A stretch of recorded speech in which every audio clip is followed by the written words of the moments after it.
Hello, everybody, and welcome back to the Journey Through GL podcast. I'm your host, Thomas, and welcome to the third episode. This is the week of Lucky My Love, which has meant that this week has been pretty easy as far as watching goes for me. Lucky My Love, it's a 5 episode series, but if you combine the runtimes of all of the 5 episodes, it comes out to about an hour and 20 minutes. So I was able to just get it done in a day. So I had the entire rest of the week to really nail down my thoughts and my review for Lucky My Love. And I probably won't talk about Lucky My Love as much as I would as some other shows in this episode, simply just because of how short it is. So instead, I'm going to try to fill the time with the news segment. I'm going to be talking a lot about the currently airing shows. I'm going to talk about Fulfill, which ended this past week. I'm going to be talking about a lot of things. I'm going to be discussing the Princess of Thailand, who recently passed away. And of course, I will talk about the OST of the series and some cultural notices within the show. And I've also got some hot takes as well. So, for starters, let's do a recap of the week because we don't have the most shows airing right now. But for what we do have, they are really good. Let's start with Love Beyond Dreams, episode 6. It's still going very strong. Love Beyond Dreams is, of course, another time travel GL. It's another science fiction one and I'm really liking it. It's probably my favorite science fiction GL that we have right now. Previously, my favorite was Reverse with Me. I know it's not everybody's favorite, but I really, really liked Reverse with Me quite a lot. And I'm liking Love Beyond Dreams too. I like the cinematography in it. I like the pacing. I love the chemistry between the two actresses. And it knows when it can be funny and when it needs to be serious. And the sex scenes are just off the charts. I mean, like the scene in episode 4 was already good enough, but this scene in episode 6, the ripping of the tights was next level. We've never seen something like that. They were hungry, they were starving, and they just wanted each other. The teasing in this show is really, really great. I really love the actresses, and their fan service is great. They did a TikTok when the series was just starting to air, and they did a guess, like seeing if we can figure out each other's heights, the kissing thing that couples sometimes do, and they actually put their lips to each other's mouths. So that was like, okay, what are you trying to tell us, girls? But that's just where I'm at right now with Love Beyond Dreams. I think it's really good. I still have no idea who it was that killed Pele in the original timeline, and the it might be the father, it might be one of his lackeys, one of his goons that he hired. We already know who killed Run in the original timeline, but we don't know who killed Pele. And if it's not Peem and it's not Dean, then I'm not sure who it is because both of them are apparently secret double agents for the father. But now, of course, the father has now figured out that there's something shady going on. And I don't think that it's going to be a sad ending. The preview of the last episode made it seem like Run is going to be the one that gets shot, but I think that Peem or Dean is going to be the one that takes the bullet, and I think that's why Pele is going to be crying like that. I don't think it'll have a sad ending. TIGLs never usually have a sad ending, so I don't think that this one will either. Next on the list is Chasing Love episode 3. We have 3 couples in this series, and one of them didn't get the most screen time. Pyung's older sister, Mud, and I forget the other girl's name because Chasing Love is still so new and it's in the back of my head. They aren't getting the most screen time. Right now, it's going to either Fei Jin or Pyung and Sung, which I'm not entirely opposed to. I like them, and their chemistry is really, really good together.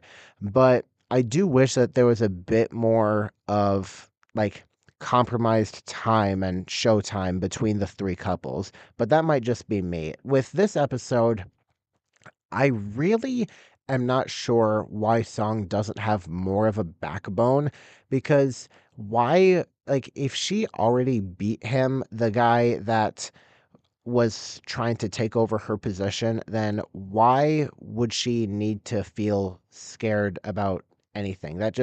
It doesn't make a whole lot of sense to me as far as that goes. One other thing with Chasing Love is I like that Song is being a bit more honest and gentle with Pyong, especially in the hotel room scene. And Pyong is way too honest. I mean, of course, Mud told Pyong to be honest with her about stuff, But that's like, I mean, come on, girl. You don't really just openly say that, especially to your older sister. But I mean, Mud got what she asked. Pyong was fully honest with her, and Pyong is still really young and probably unsure of herself. But as far as the hotel room scene goes, I liked it. It didn't show too much, it didn't show too little. It showed what it needed to. This show probably won't be as depictive as something like Love Beyond Dreams or Clarabelle, but it'll be what it needs to be, and I'm happy with that. Change always usually does pretty good with their GLs. Affair, Harmony Secret, Hometown Romance, and I Want to Be Soup Tar have all been at least pretty good. For I Wanna Be Souptar, it's less depictive than Harmony Secret, Affair, and Hometown Romance are, probably just because of the difference of actresses, and I think that'll also be the case with Chasing Love as well. But Change is always usually pretty good with those, so I trust them. I wouldn't be surprised if this goes probably near my top 15, maybe just outside of it by the end of it, but of course, we're only 3 episodes in. I can't say too much. So that's where I'm going to leave it with Chasing Love. I do really wish that the couple of Pyong's older sister Mud and the other girl got more screen time, like I said, but that'll probably come with time. I like how they handled the abuse part in Chasing Love as well with Jean's character Pull. They didn't make it this overbearing thing that she has to get over, and she also didn't explicitly say it as if it was something that just didn't matter to her. I'm curious why Song did choose to openly say that, because if I told my friend that, I wouldn't exactly want them to share that with other people. I'm not entirely sure, but that's just one thing with me. I do really like Faye Jean's chemistry, and we already saw them in I Want to Be Souptar. Their characters are really different in this series, but I'm liking it so far. Next, I'm going to go to episode 5 of The Air, which was really quite different and a much needed change of pace. It was very low pressure. There were no dangerous stakes. There was nobody after them that whole episode. They were just on the island, enjoying life, and being able to be jealous of one another. And Blue's jealousy, it's not as present as Anin's, but it's not entirely quiet either. Like, it's noticeably there, but she's unaware that she's jealous. She probably thinks that it's just normal. I don't even know if she's aware that she's starting to fall for Lam at all, because when she realized that Lam has a crush on her, she didn't exactly know what to think, obviously, because she needed to go on that walk, think to herself a little bit, which is entirely reasonable. The drunk scene was absolutely hilarious. It's crazy to think that Blue has gone from a princess in a palace of Madeleine to completely wasted drunk on a beach in the middle of nowhere, throwing seashells or rocks in the sand and saying that she's going to die from fatal poisoning and calling coconuts traitors. Like, that is a whole new level of wasted. It was absolutely hilarious. Becky must have had a really fun time playing that. I'm sure that this whole episode was just Freen and Becky enjoying their time messing around. The fish scene when Blue was teasing Lom with the fish, that looked to be all Freen Becky. And obviously, a Freen Becky series is not complete without Nam in it. So I'm really glad that she's here. She adds some light to the whole thing. And she's played 3 different characters, all named Bua. So that's hilarious. I don't know if that actually happened in the novels or if it means anything. I very much doubt that they're siblings or lost twins. I think it's just something funny that happened for the series, but it's entirely possible that it's otherwise. Seeing the preview of the next episode of Air really gets me curious, because in behind the scenes photos of Air and little stills that have been released throughout the given months, we know that there's more hospital scenes. We know that there is a scene where Lom is in a hospital bed and Blue is there taking care of her, feeding her something. And there's also a scene where Nam has to get Blue out of the hospital and disguises herself as a doctor so that she can take Blue away in a wheelchair. I'm sure that that scene with Blue in the wheelchair and escaping the hospital will probably come either in episode 7 or 8, but by the looks of it, I think that Lom in the hospital will probably be next episode, if not very early episode 7, because with Lom being shot and falling into the water, that makes 100% sense for a person to be hospitalized. And knowing TGLs, I wouldn't be surprised at all if the scene of Lom getting shot and falling into the water occurs within the last quarter of the episode, because usually with previews, the most anticipated part or the last episode of the preview, the one that gets you the most excited for the next episode, is usually within the latter half of the episode. So I wouldn't be surprised if they do that. So my guessing is that Lom will be in the hospital either really late episode 6 or early episode 7, and Blue will be in the hospital probably late episode 7 or early episode 8. The looks between the two of them also say 1,000 words. They don't even need to say anything because you know what they're thinking. You know if they're thinking something really, really 18 plus, or if they're thinking, man, I would love to take this girl out on a beautiful date somewhere. It's those subtle looks, and the kisses between them are great. I In the hallucination scene at the start of this episode, I was thinking that it was going to be a dream sequence because in the previous preview, we saw that Blue was in a dream. So I thought that was going to be the dream sequence, but it was actually Lom daydreaming. And the fact that Lom was the one that went in for the kiss kind of shocked me. And then the drunk kiss the night that Blue was like really wasted. I'm not sure if that was real or not. We won't know unless Lom confirms it. I'd like it to be real. Actually, I'm not entirely sure if I'd like it to be real or not. That's something for probably future. It'd be kind of cute, but at the same time, drunk kisses aren't entirely my favorite. They're hit or miss. But the fandom is really hit or miss when it comes to the drunk kiss scenes, it feels like.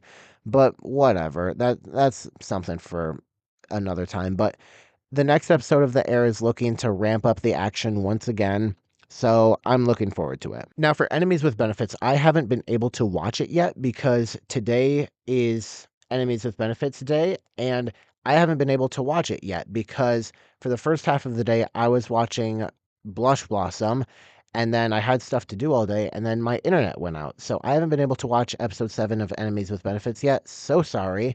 But I do have the finale of Fulfill to talk about. So let's do that real quick. With Fulfill, I didn't hate the show, but I didn't like it as much as it seems like some people are. With the first few episodes, I was very much ready to give the series a 4 out of 10 and call it the worst Channel 3 original GL, but my mind changed on it a lot and it ended up being a 6 out of 10.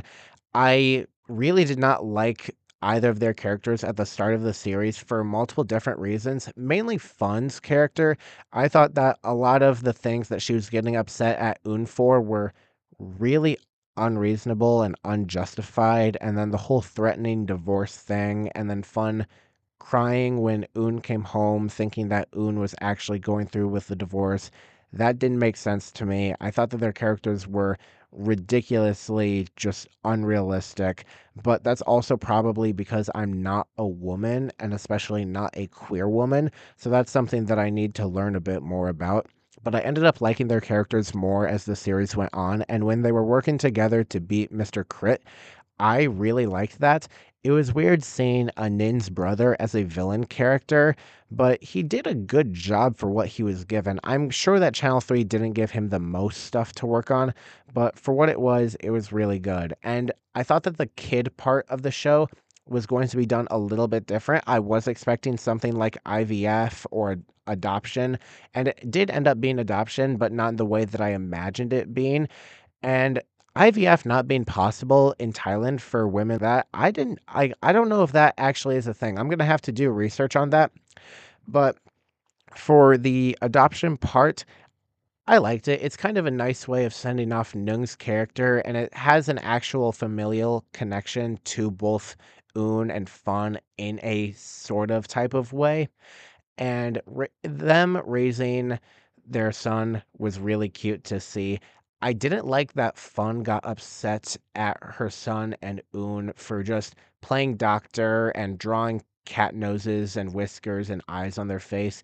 That's something that kids do with their parents. I really like that. I thought that fun was really kind of over the top parenting, but I'm glad that it was addressed in the show. I'm glad that Un actually had a backbone and talked to Fun about it. And Fun thinking that she was a bad mother, I'm sure that that's something that happens quite often.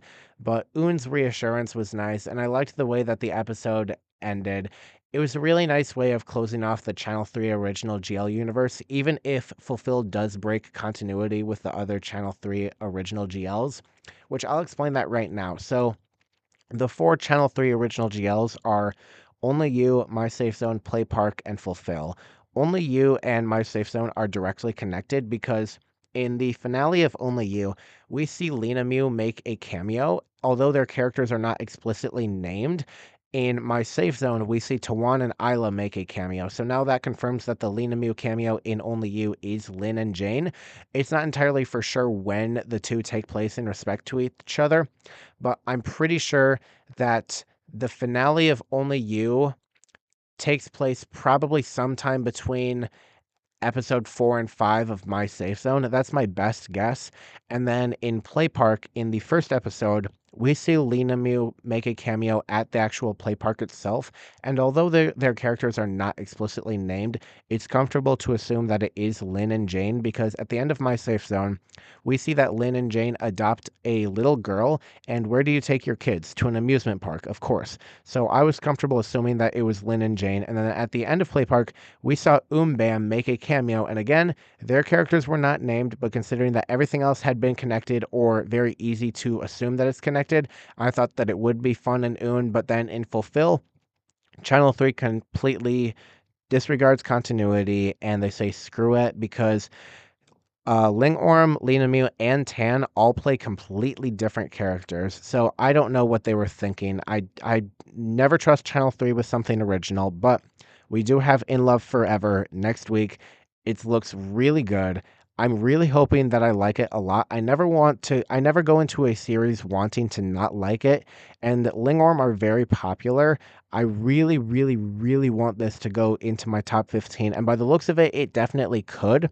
It seems like they've put in a lot of work with this, so I'm really looking forward to In Love Forever. Additionally, now that Fulfill has ended, it means that all of the early 2026 TIGLs have officially ended, and the way that I determine that is any TIGL that has released and finished its run from January through May is an early year TIGL. And I'm giving Fulfill an exception because there were 2 episodes that went into June, but majority of the episodes happened before June. So that's the exception that I was giving it. So there were a total of 15 TIGLs between January and June of 2026.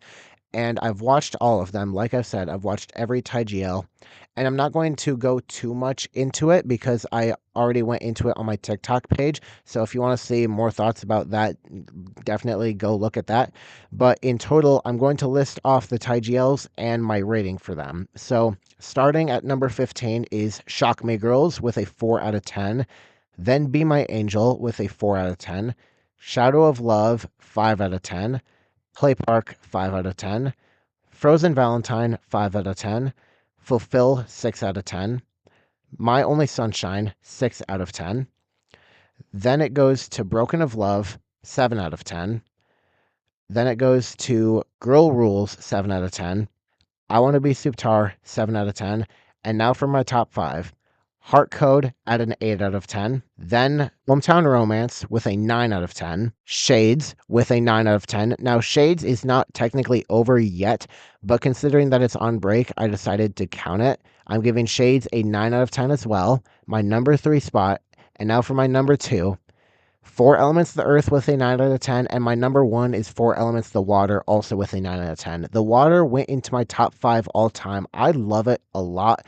I love it so much more than I ever thought I would. It's my favorite Anglot series by a long shot. My next favorite is Petrichor, and that is well outside of my top 20. I gave Petrichor a 7 out of 10.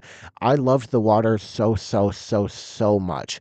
I really hope that everyone else did too. Now let's move on to the news segment because there is a lot. First of all, GMMTV hired a new actress. Her name is, I believe it's pronounced Nisha, something like that. Um, she has been in the industry since she was 13 years old, and she was formerly with Channel 3.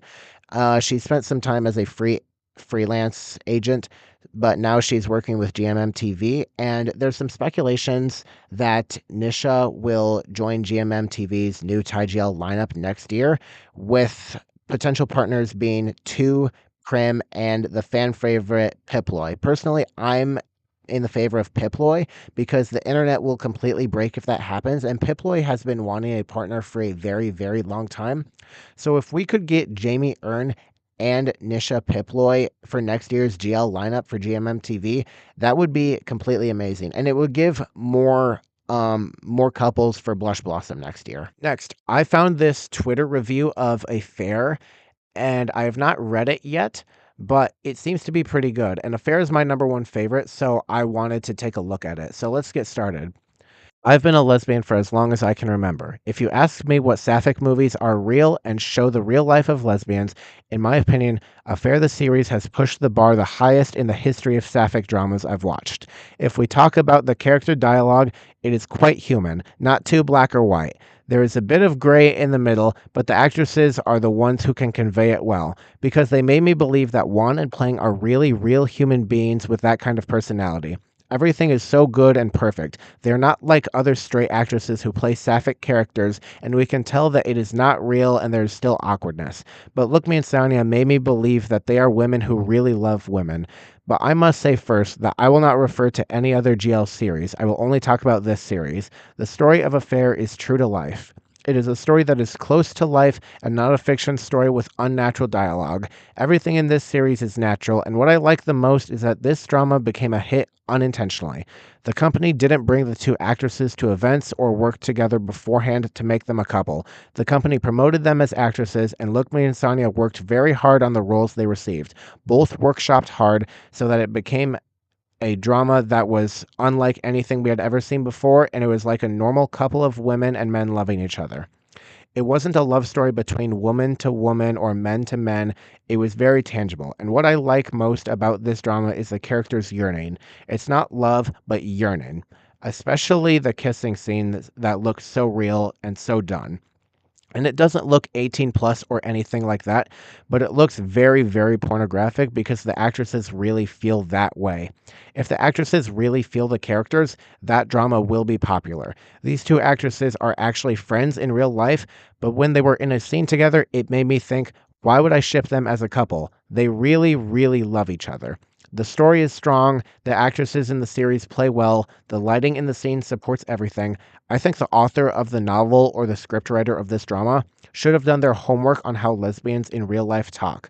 I'm a lesbian, and when I saw that, I stood up and clapped my hands and said, that is my life.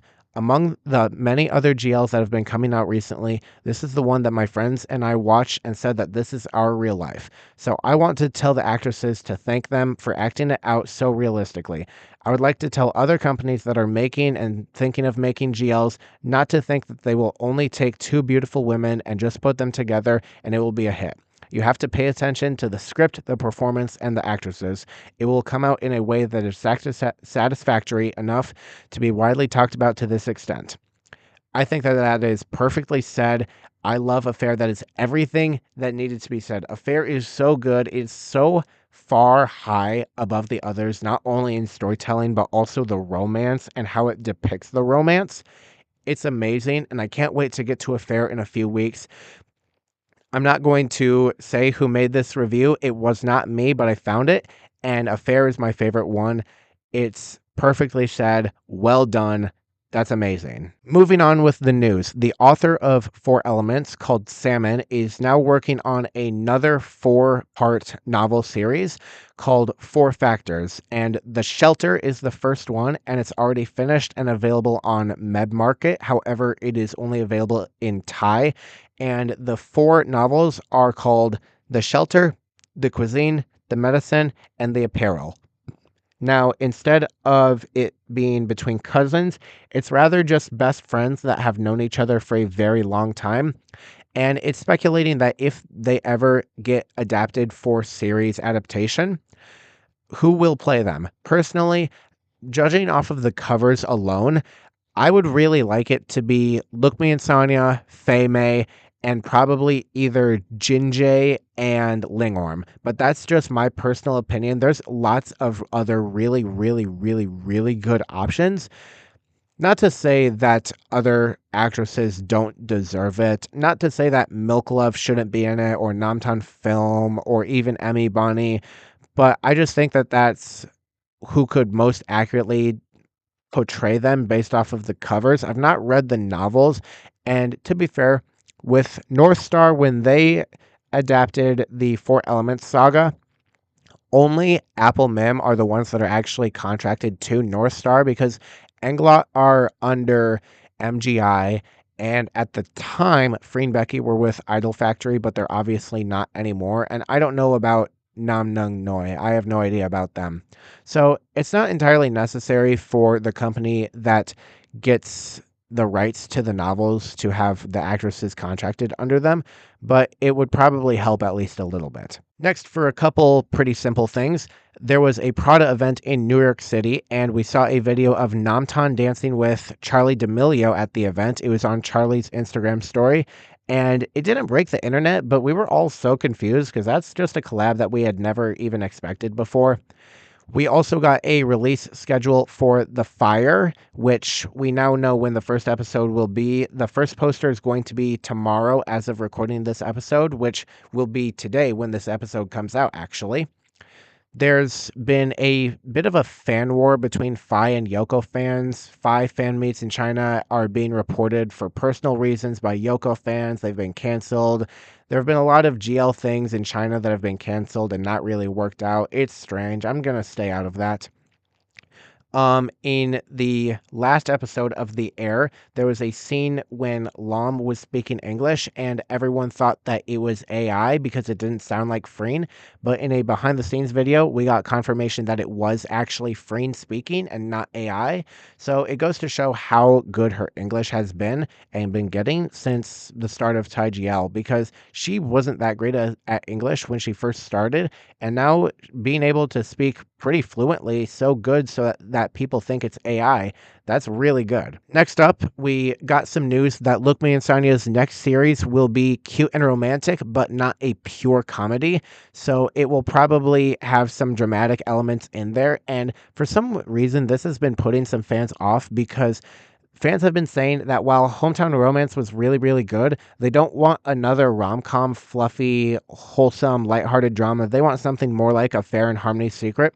But I think that a perfect balance would not be too bad. Shades Season 2 does not exist right now. It has not filmed yet, and it won't film until the engagement is there and the profit is made. There was a video put out onto FRT Entertainment's TikTok page saying that if that post gets like 1 million likes, 30,000 comments, and 50,000 shares, that season 2 will start filming. I don't know if they were actually serious about that, but anything that we can do to get Shades season 2 to happen, we need it to happen. So please watch the show on YouTube. Even if you've already watched it, watch it again. It helps. Anything helps. The trailer for Folk's new series, My Lady Bodyguard, released, and it looks fun. It looks cute. I don't know if it will be similar format release to Your Apple, where it's a lot of shorter episodes in a week, or if it'll be something like Apple My Love, where it actually kind of makes sense for the episodes. Hopefully it's the latter, but the series, it looks fun. It doesn't look anything too special for me personally, but I'm gonna watch it. Jan Jingjing and View Mim officially met their kids, Jewel and Vimy. They are really cute. Jewel is definitely a perfect combination of both Jan and Jingjing, and Vimy got her height from Mim and her personality from View. Actually, her personality is probably a combination of both, but she definitely got her height from Mim, since she seems to be shorter than the other mascots, but that's just from my observation. Personally, I'm more interested in Vimy than Jewel, but they're both really cute. There was this fun image going around of Jewel and Vimy as babies in a crib, and Annie, Lunar, and Muv were standing around the crib as like the adults or the older siblings, because they were there first. So it was really cute to see. Next, I gotta talk about the Blush Blossom concert because there is a whole ton to talk about. It was over 2 days, and I watched both days of the live stream, and I actually recorded day 2 of Blush Blossom, which was just about 5 hours worth of footage. It was delayed for both days. It was supposed to start at 5 p.m. Bangkok time, which was 5 a.m. my time. On day 1, it ended up starting at 5:36, and on day 2, it ended up starting at 6 o'clock, which is just completely ridiculous. On day 2, GMMTV tweeted saying that they were focusing on the safety of the actresses. So that makes sense for the delay, but it really was quite ridiculous to see. I was not happy about that, but Blush Blossom was so worth it. I love that concert so much. And the songs that were played, it was immaculate. We got 2 songs from each couple performance: Panfond, View Mim, Kapuk Saisi, Milk Love, June Munich, Jan Jingjing, Emmy Bani, and Namtan Film. We got 2 openers with everyone, as long as a rookies performance, followed by a veterans performance, then all of the couple performances. Then after the couple performances, there was a tops performance followed by a bottoms performance. And for some weird reason, this is putting a lot of people off because they don't like the whole top and bottom depiction within TaiGL and these actresses. I don't have an issue with that. I thought it was really funny to see. The costumes were completely ridiculous. I don't know how they got the ties to stay in those weird positions that they were, but it was funny. And for the bottoms performance, for being a bottom in the couple, Jingjing is ridiculously tall. She towers over everyone, especially Saizi. So it's absolutely hilarious to see. Also, within the set list, there were some assorted randoms put in there with like combinations. There were some songs where there was a couple and then one person from a couple, and then the following song was kind of flipped and the other person from the couple was there, and there were more couples in there. It was kind of funny, but we got to hear Slay, we got to hear Abracadabra. We also got to hear Genie, which is a K-pop song from a couple of years ago, and a lot of people were really excited and happy about that. I'm not familiar with the song, but I have been replaying it a lot. The songs from the concert that I've been replaying the most are Panfon's second song, View Mim's second song, Kapuk Saisi's second song, Milk Love's first one, June Munich's first one, Jan Jingjing's first one, both Emmy Bani and Namtan Film, Genie, and Blooming Blossom. Blooming Blossom seemed to be a lot faster this year than it was last year. Also, I'm not 100% sure if everyone caught this, but there seemed to be quite a bit of lip syncing during Blooming Blossom. And the way that I know that is because the day 2 performance, when Jingjing was supposed to come in for her part during the second verse, she missed her cue, but we could still hear her voice. The camera went to her right when her part was supposed to start, and she didn't have the microphone like up to her mouth, but we still heard her voice, and she noticed that she missed her cue, so she put the microphone up to her face really quickly. And even though the audio was very, very slightly delayed on the live stream, you could tell that she definitely missed her cue and that they were definitely lip syncing during Blooming Blossom. I don't think that they were lip syncing during the other songs. If they were, it wasn't entirely noticeable. There was probably a mix of lip syncing versus actual singing, and there was a lot of auto tune on one of the songs. It was during the latter half of the performance. It had View, Jingjing, Namtan, Kapuk. There was a lot of auto tune in that one, so I'm not sure if they were lip syncing that and the actual audio had a lot of auto tune, or if they were singing into the mics and it just had weird auto tune because of that. But apparently, it was worse on day 2 than day 1. I wasn't able to stay for the whole concert on day 1 because I had to go to work, so I left after June Munich's performance, so I missed quite a bit of the concert for day 1, but I watched the entire concert for day 2 and I recorded the whole thing. So I'm probably going to watch that back at some point. Again, I've been listening to the songs quite a bit. More than anything, I've been listening to View Mim's second song, but I think that the most beautiful one, in my opinion, is Panfon's first song. Kapuk Saizi left nothing on the floor as well. They were so bold, and they probably saw that people have been praising Jan Jingjing for going the extra mile and not being afraid of pushing the ratings. and they just said, "Yeah, I'm gonna one up you," and they did that personally. I really liked their performance. It was quite intense, but it was enjoyable. There were a lot of extra things on day 2 that weren't on day 1, and it was just kind of funny to see them going crazy and having fun with themselves. Namtan Film really looked like they wanted to kiss. Like, they really looked like they wanted to kiss. But that's just my personal opinion. Next up, a little bit of sadder news. The Princess of Thailand passed away on Thursday, June 26th at 7:48 p.m. She suffered from a lot of medical conditions and she has been in a coma for the past 3 years.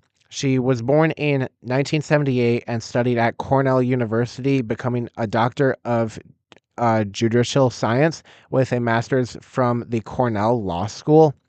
She also served as a Thai ambassador to Austria, as well as the UNODC Goodwill Ambassador and UN Women National Ambassador.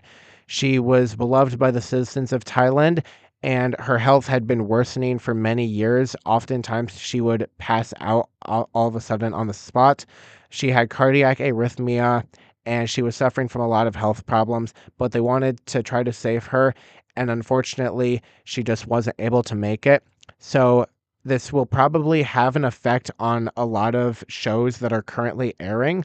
I know that 4 Elements asked that for the most recent episode that we did not spread hashtags out of respect for everything going on. There will be a 100-day grace period for mourning, and I'm guessing that that will probably have an effect on airing shows as well. But I offer my condolences to the royal family. I offer my condolences to anybody from Thailand. My heart goes out to the royal family, and the princess will be very much missed. The late princess was a general in the Thai Royal Army and chief of staff of the King's Close Bodyguard Command, and she never married nor did she have any children of her own. From the Bureau of the Royal Household, they put out this statement.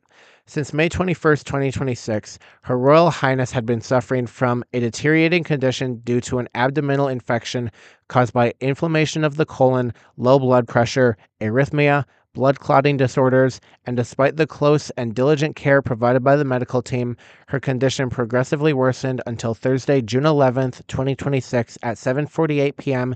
when she passed away peacefully at the age of 47.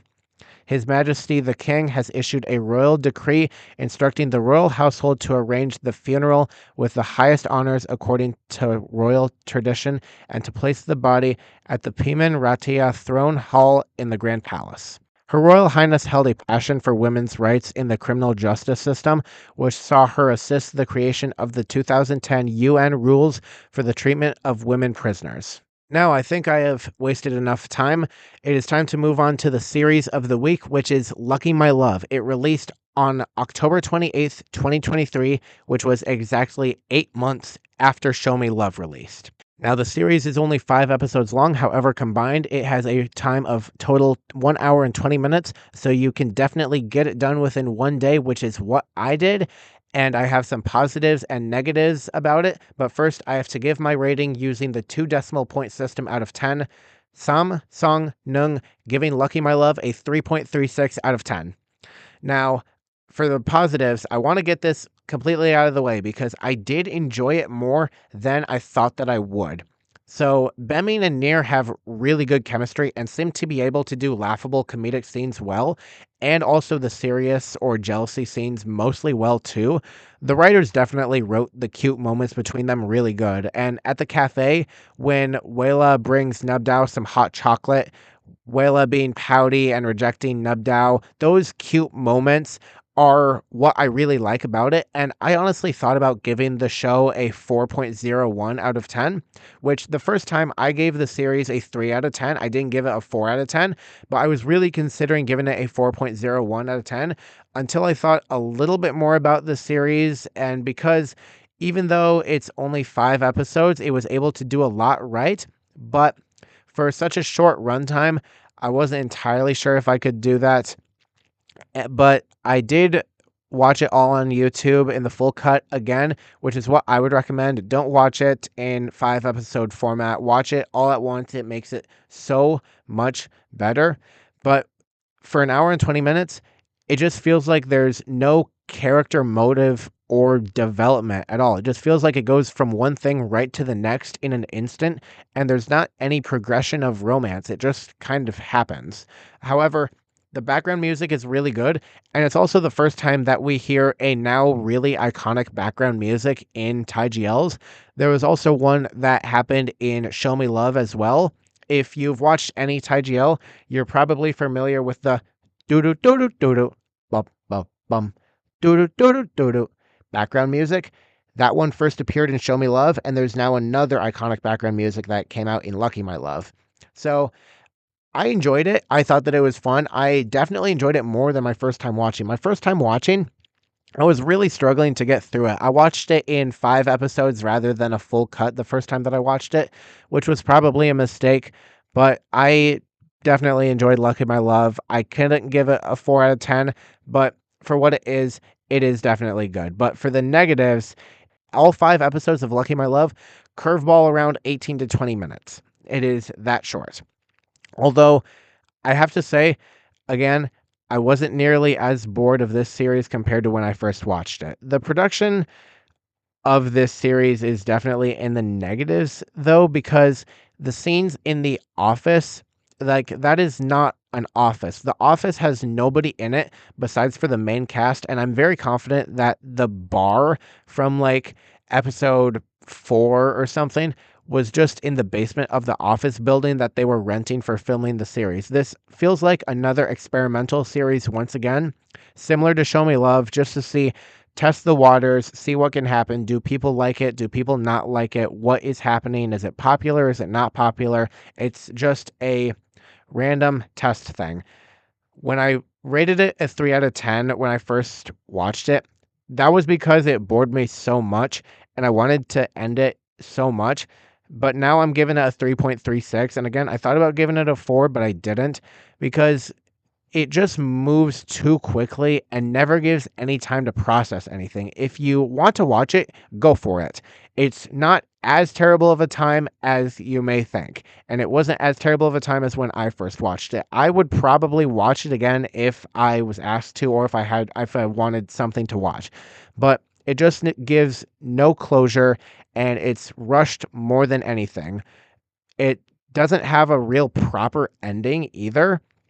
They just get back together after some jealousy, and that's pretty much it. There's one spicy, intimate scene in there, but that's it. And it's not even that good. But again, it's an experiment project, so you can't really expect a whole lot. Next, for the OST of the series, Lucky My Love has 2 OSTs, and this is a segment that, again, I'll be doing for each show. And if it has one OST, I'll try to see if I can find more, but sometimes you just can't.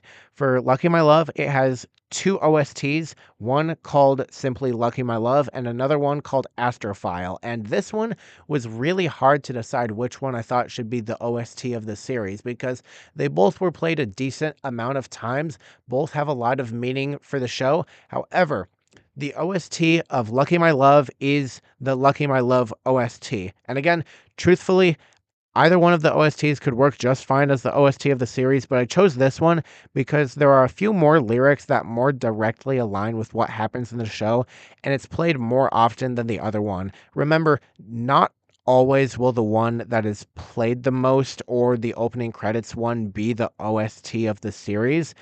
Usually it might be, but not always. Some lyrics align with the series. Some lyrics that align with the series in Lucky My Love are, "In my world, when everyone comes and goes, if it's not you, it's not anyone. How many times must the cards be turned over until I see her face? All you can do is pray to the stars and the gods." These lyrics are all very much aligned with what Nubdao experiences in the show, especially "How many times must the cards be turned over until I see her face?" Because at the start of the series, Nubdao goes to a fortune teller prophecy woman, and one of the tricks that she uses is a card prophecy, and she flips some cards over. and she finds out that she will meet her lover sooner rather than later, and she assumes, of course, that it will be the boss man, but it ends up being Wayla. So that is why I went with Lucky My Love. And again, Astrophile could have worked just as fine because a lot of Lucky My Love is superstition based, and that's what the lyrics of Astrophile really mean.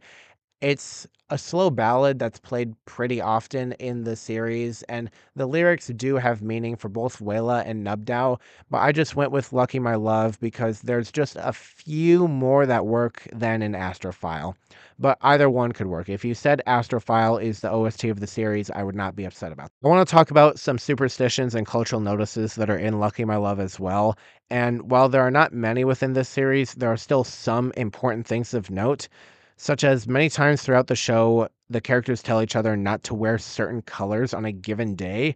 Usually in Chinese culture, especially saying not to wear a black or red shirt and to wear a white or blue shirt instead. And that's because red and black are often associated colors of mourning the losses or poor luck or the general presence of negative energy, whereas white and blue are attractors of positive energy and good vibes, which is a very large part of Thai culture and beliefs, is to get rid of negative energy and attract the positive good energy in the universe. There's also some door-based superstitions in Lucky My Loves, and those beliefs with entering a door with your left foot instead of the right foot can also be based on luck beliefs or good vibes based beliefs instead. But I wasn't able to really find as much on that as I was with the shirt colors. Lucky My Love doesn't have the most cultural notices and superstitions compared to something like Show Me Love or Gap or some other shows that we'll get to later in the podcast, but I still wanted to find something. Next up, I'm going to be doing a hot takes segment. These are some takes of mine that either I think are hot or I think will probably be pretty unpopular opinions with the general audience that watches TaiGL. And again, these are my opinions, and you are welcome to disagree with them. Honestly, I would really like it if you do, because that gives more engagement with the audience, which I want to hear your opinions and I want to know what you think. So, again, I don't have a co host, so I can't go back and forth with someone on this, but I'm going to be reading off my hot takes. And if you disagree, comment on Spotify and I will definitely try to interact with you and we'll discuss it. So, for starting off the hot takes, about 7 out of 10 times, a couple's first series is generally better than the second or sequel series. Examples being Fei Mei, Look Me and Sonia, Milk Love, and Namtan Film. Some examples that go against that would be Free and Becky. I think that The Loyal Pin is better than Gap. Next, a GL in which one of the characters self-harms at a given point would go over absolutely terrible with the general audience, despite that, if done right, could be very crucial to expanding and including scenarios that happen in real life. Next, despite being the worst GL author, at least as a person, each Chao Planoy novel that has been adapted for a series has either been extremely commercially successful or just a great series overall. Now, I'm not a big fan of Us, the series. I think it is a 5 out of 10, but it has gone over really, really well with audiences, and audiences love it very much. Now, Blank, on the other hand, is not very popular with audiences, but it was very commercially successful, and it's one of the most viewed GLs on YouTube.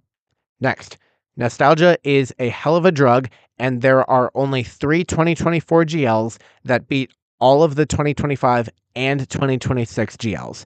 Those 3 are Affair, The Loyal Pin, and Pluto. Those are the only 3 that beat all of the 2025 and 2026 GLs.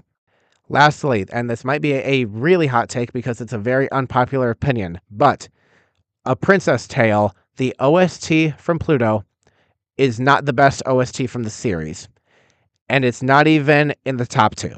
Blush Blossom was a really big highlight of my week, and despite having to get up really early both days for it, it was entirely worth it, and I would do it again, and I'm so happy that I recorded the entirety of day 2. I'm sure that somebody probably has a better recording, even with the subtitles, because the subtitles were really delayed. There was a part in day 1 when the people doing the subtitles just kind of gave up because it said, "We'll translate this later." So they just completely gave up on it. And fans have been translating everything that the actresses have been saying, and it's probably a bit better than what they would actually do on the live stream. So it doesn't really matter. And it's only really necessary for the parts when the couples are talking, which they spoke after the first two performances. They spoke their, like, each couple spoke after their individual, like in the middle of their individual couple performances. They spoke, there was a video of them speaking after Slay before Blooming Blossom, and they spoke after Blooming Blossom before the last two closing songs, which apparently there was only one closing song on day one, but there were two on day two. And the couples cried a lot when they were speaking before the last songs. They cried a lot after Blooming Blossom, which it's understandable. They've put in a lot of work.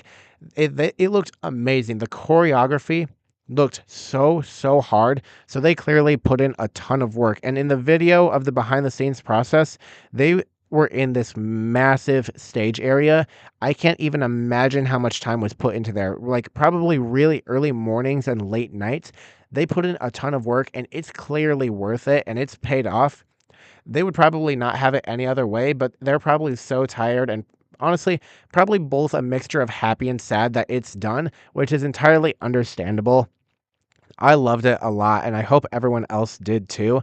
It was so great. I loved it. I loved it so much. I'm going to be listening to the music for a very long time. I've been having it stuck in my head the entire day. Ever since this morning when I watched day two, I've had the music just completely stuck in my head. I've been watching recordings. I've been trying to figure out how to pronounce the lyrics, especially for Genie, because it's in Korean and it's not Thai. And the only like foreign language songs that I listen to are these Thai GL OSTs. Well, I listen to a little bit of K-pop, but I don't try to memorize the lyrics. That just kind of happens naturally. But when you try to actually learn the lyrics without listening to the song a bunch of times, it's a bit more difficult, but it'll come with time. But as far as Blush Blossom goes, it was amazing. If you were able to watch it, I hope that you enjoyed it. And if you weren't able to, definitely find some recordings of the performances because you will not regret it. Find videos of Panfond, find videos of Kapuk Saizi, find videos of View Mem, find videos of June Munich, find videos of Namtan Film, Emmy Bonnie, Milk Love, and Jan Jingjing. Like, it is so worth it. I promise you, it's so worth it. If this episode has been kind of all over the place and a bit more nonchalant and low key, I apologize, but it's just because I didn't have really a lot of stuff to do. Lucky My Love was a very short thing, so I wanted to talk about that for very little and just wanted to talk about what's been new in the Thai GL world because this industry is always moving. There's actresses being casted and stuff every day. There's actresses signing a contract with companies very often. We're getting new reviews, we're getting new novels, we're getting new collabs, new release schedules, new things. But as far as the next series goes, the next series on the list is Love Senior, and that will be split up between 2 weeks because Love Senior has 15 episodes, and I said that I will only be fitting a series in 1 week if it is 12 episodes or less. So Love Senior Part 1 will be next, and it will be from episodes 1 through episodes 6. And I will not be rating the series until the very end, but I will be giving a midway thoughts, analysis, positives, negatives, and any type of cultural and superstition notice that I can come up with. So I hope that you have enjoyed this episode, and I hope you look forward to the next episode. I really like Love Senior. I gave it an 8 out of 10 the first time, but a lot of people don't like it. It's not the most popular one. So I'm really interested to see if my rating for it will change, and if it does, I'm going to try to figure out why.